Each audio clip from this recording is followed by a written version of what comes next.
Salam sejahtera dalam kasih Tuhan kita Yesus Kristus. Hari ini saya akan mengajak kita untuk melihat satu bagian firman Tuhan yang terambil dari Matius pasal yang ke-19 ayat yang ke-4 sampai yang ke-9. Demikian firman Tuhan.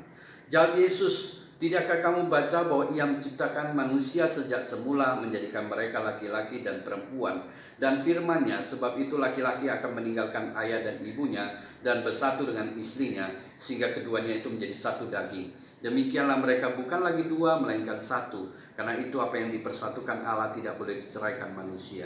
Kata mereka kepadanya, jika demikian, apakah sebabnya Musa memerintahkan untuk memberikan surat cerai jika orang menceraikan istrinya? Kata Yesus kepada mereka, karena ketegaran hatimu, Musa mengizinkan kamu menceraikan istrimu, tetapi sejak semula tidaklah demikian. Tetapi aku berkata kepadamu, barang siapa menceraikan istrinya kecuali karena zina, lalu kawin dengan perempuan lain, ia berbuat zina. Pernyataan Tuhan ini adalah berdasarkan pertanyaan daripada orang Farisi yang ingin mencobai Tuhan. Mereka ingin mendapatkan kesalahan dari jawaban Tuhan atas pertanyaan mereka. Kalau kita perhatikan latar belakang mereka, kita dapatkan bahwa orang Farisi selain mereka ada berbeda pandangan dengan orang Saduki sendiri, mereka sendiri juga ada perbedaan di dalam pandangan mereka, khususnya dalam hal perceraian. Khususnya kelompok Samai dengan kelompok Hillel adalah dua-dua adalah kelompok orang Farisi. Mereka punya perbedaan pandangan terhadap perceraian. Kalau kelompok Samai yang ortodok, mereka hanya punya satu alasan untuk menceraikan istrinya adalah karena perzinahan. Tetapi orang kelompok Hillel, mereka punya pandangan yang begitu bebasnya, dan sehingga mereka tak kalah dengan berbagai alasan mereka dapat menceraikan istrinya dengan pengertian dia sudah melakukan tindakan yang tidak senonoh. Bahkan mereka boleh menafsirkan bahwa tak kala istrinya masak dengan masakan yang tidak enak pun mereka bisa anggap ini menjadi alasan untuk menceraikan istrinya. Nah, dengan pemikiran inilah orang Farisi mencobai Tuhan dan ingin mendapatkan sesuatu yang akan menyalahkan Tuhan. Nah, disinilah Tuhan mulai mengajar. Dan inilah yang menjadikan dasar daripada pernikahan Kristen. Yang pertama kita harus dapatkan bahwa pernikahan itu atau lembaga pernikahan itu bukanlah konsep manusia. Bukan manusia yang membentuk. Bukan juga terbentuk oleh karena budaya atau istiadat. Tapi kalau kita perhatikan bahwa lembaga pernikahan ini adalah sebuah lembaga yang inisiatifnya adalah Allah sendiri. Allah lah yang merancangkannya, Allah lah yang merencanakannya. Oleh sebab itu tak kalah setiap anak-anak Tuhan, orang-orang tua yang anaknya menikah, mereka bagaimana harus memusatkan pernikahan itu pada Tuhan. Memulainya daripada Tuhan. Yang pertama kita harus melihat bagaimana seorang anak Tuhan masuk dalam pernikahan. Orang-orang Tuhan yang ingin menikahkan anaknya nanti kalau sudah dewasa adalah yang pertama dia harus menggumulinya di hadapan Tuhan. Demikian juga anak muda itu dia harus menggumulinya terlebih dahulu di hadapan Tuhan. Supaya Tuhan memimpin, Tuhan menuntun, supaya dia boleh mendapatkan apa yang sesuai dengan kehendak Tuhan. Apa yang sesuai dengan rencana Tuhan yang terbaik bagi dia. Dan dia menggumulinya bukan pada saat dia sudah pacaran atau dia sudah siap menikah, tapi adalah baik dia menggumulinya sejak jauh-jauh hari. Demikian juga dengan orang tua. Bagaimana dia menggumulinya di hadapan Tuhan supaya anaknya dituntun, dipimpin, dan akhirnya mendapat pasangan yang terbaik yang Tuhan telah siapkan bagi dia sesuai dengan kehendak Allah. Inilah yang pertama yang harus direnungkan menjadi landasan dasar dari perkawinan Kristen. Dan yang kedua, tak kala kita mencari pasangan hidup, tak kala orang tua ingin mencarikan pasangan hidup untuk anaknya, dia harus mencarinya sesuai dengan kehendak Tuhan. Apa itu kehendak Tuhan? Ada yang khusus, ada yang umum. Secara khusus itu adalah pergumulan pribadi orang itu kepada Tuhan. Tetapi ada hal-hal yang umum yang perlu diperhatikan oleh orang tua dan orang yang mau menikah, anak-anak Tuhan yang mau menikah. Yang pertama, firman Tuhan mengingatkan kita untuk mencari pasangan yang seiman, yang sepadan, yang seimbang. Karena terang dan gelap tidak dapat bersatu. Oleh sebab itu, tak kala kita mencari pasangan, biarlah ini menjadi dasar. Biarlah orang tua juga demikian, tak kala dia mencari pasangan untuk anaknya. Inilah yang menjadi dasar. Bukan karena dia kaya ataupun dia pintar, bukan. Bukan juga karena dia ganteng, dia cantik, juga bukan. Bukan itu yang menjadi prioritas utama. Tapi bagaimana kita mencari kehendak Tuhan, mencari apa yang sesuai dengan Tuhan kehendaki, mencari yang seiman. Walaupun kita tahu bukan menjadi jaminan juga seiman kita akan mendapatkan yang terbaik. Itu harus kita gumuli lagi. Tetapi kita harus menjadikan dasar ini, karena ini yang Tuhan kehendaki. Kita harus mulai dari sana. Bagaimana akhirnya kita boleh mendapatkan apa yang Tuhan telah persiapkan bagi kita, yaitu anak Tuhan yang mencintai Tuhan, yang mengasihi Tuhan, yang sama-sama boleh memuliakan Tuhan dalam hidupnya. Dan yang ketiga yang perlu kita perhatikan, bahwa Tuhan menciptakan laki-laki dan perempuan untuk berpasang-pasangan. Bukan laki-laki dengan laki-laki dan bukan perempuan dengan perempuan. Kita tahu dunia semakin rusak. Dulu sudah ada dan sekarang semakin bertambah dengan cara metode yang berbeda-beda. Kita mengenal adanya LGBT, lesbian, gay, biseksual, transgender. Bicara tentang penyimpangan seksual. Lesbian, wanita menyukai wanita, gay, laki-laki menyukai laki-laki, biseksual, dia menyukai laki-laki, dia juga menyukai perempuan. Demikian juga transgender, mengubah jenis kelamin. Hal-hal itu tentu tidak berkenan pada Tuhan. Bagaimana kita mendidik anak kita, mendidik dirinya supaya dia boleh mendapatkan apa yang terbaik daripada Tuhan, yaitu pasangan yang merupakan yang bukan sejenis. Itu harus menjadi patokan. Jangan sampai anak itu terpengaruh dengan dunia yang semakin rusak. Kita tahu bahwa sekarang pun ada gereja yang mengizinkan perempuan menikah dengan perempuan, laki-laki nikah dengan laki-laki. Itu tidak sesuai dengan kehendak Tuhan. Ada landasan-landasan umum yang kita perlu perhatikan.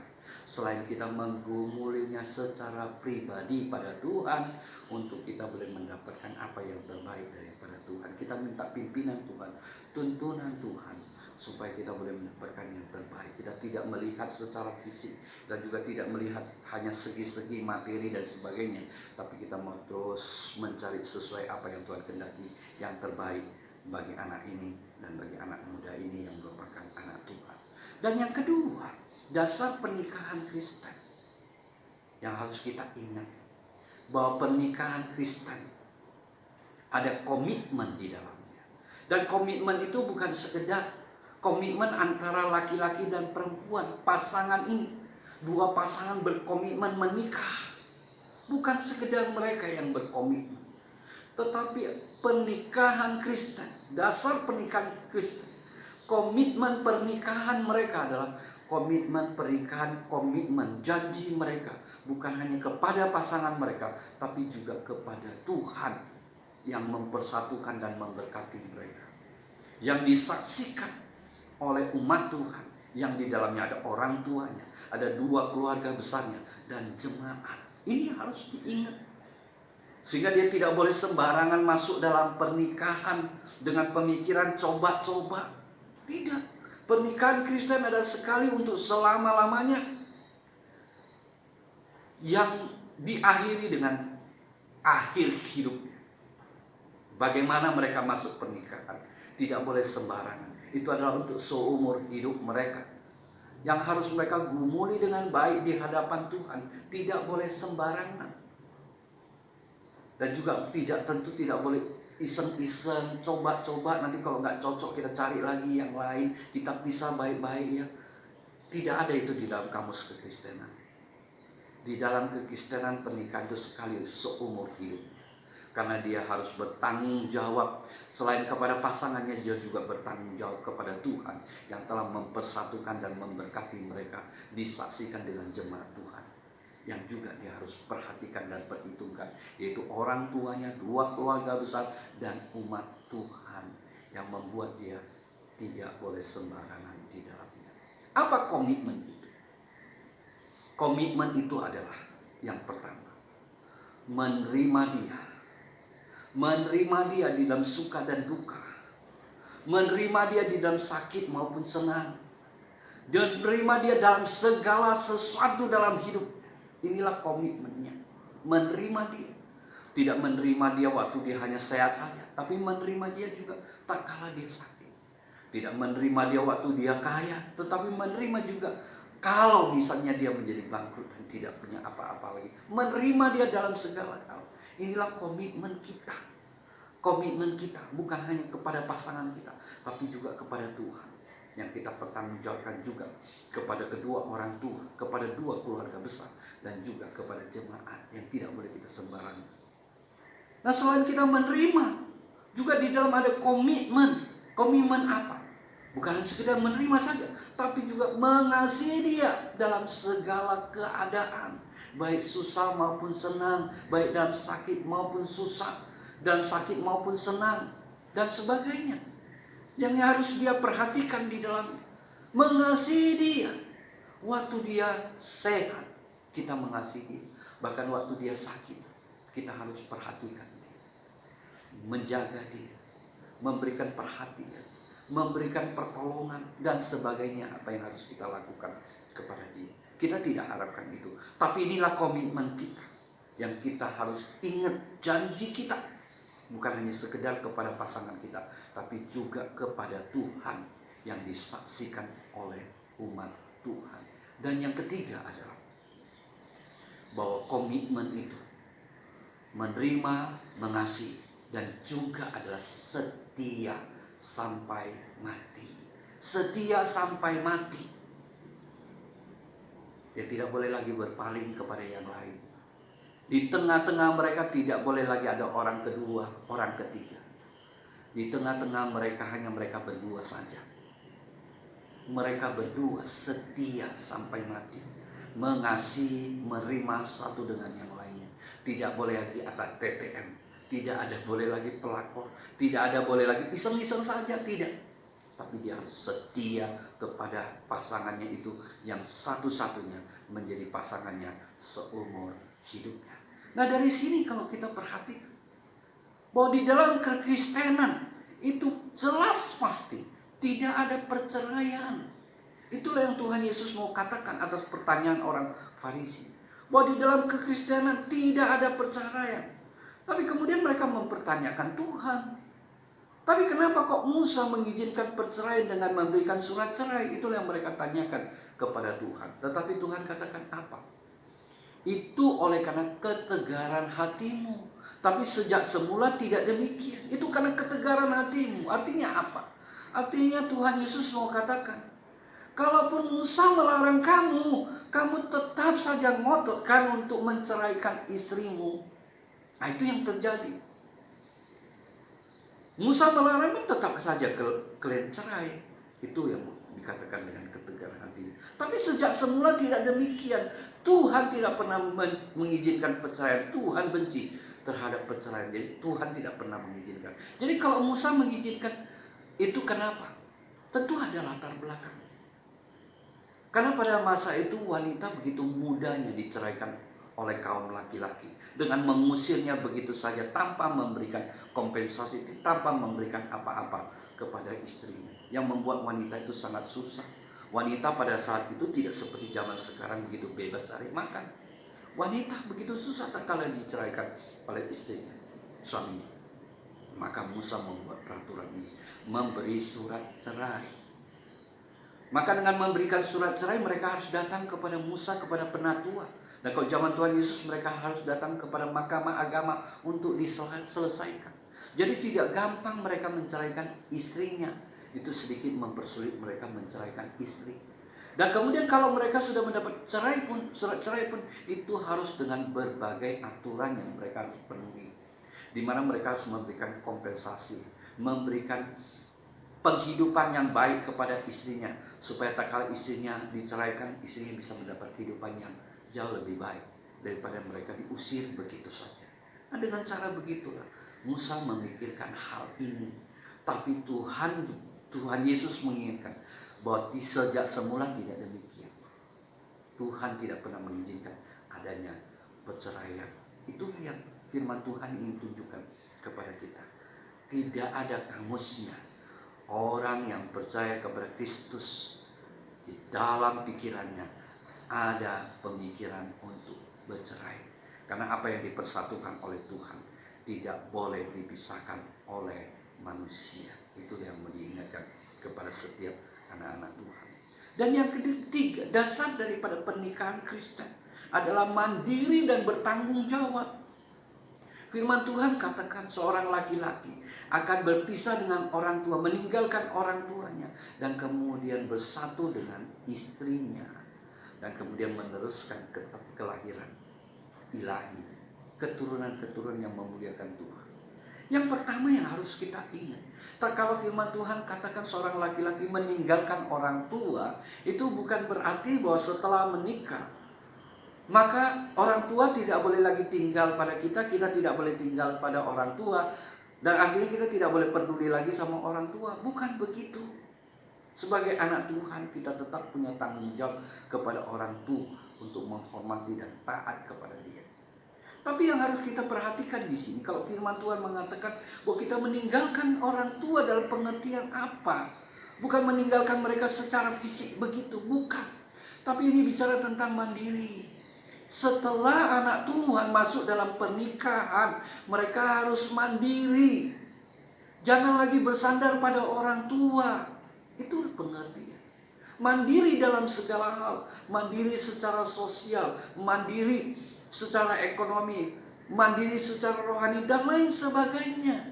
Tidak lagi mengandalkan orang tua, walaupun orang tua punya kemampuan. Belajar, mereka harus belajar mandiri di dalam dia masuk dalam pernikahan yang telah dibentuk di dalam Tuhan. Dia harus belajar mandiri. Dia mandiri secara sosial. Kalau ada persoalan di dalam rumah tangga, bukan sedikit-sedikit lapor sama orang tua. Orang tua, lihat loh dia, istriku, suamiku, dia begini, begitu sama saya.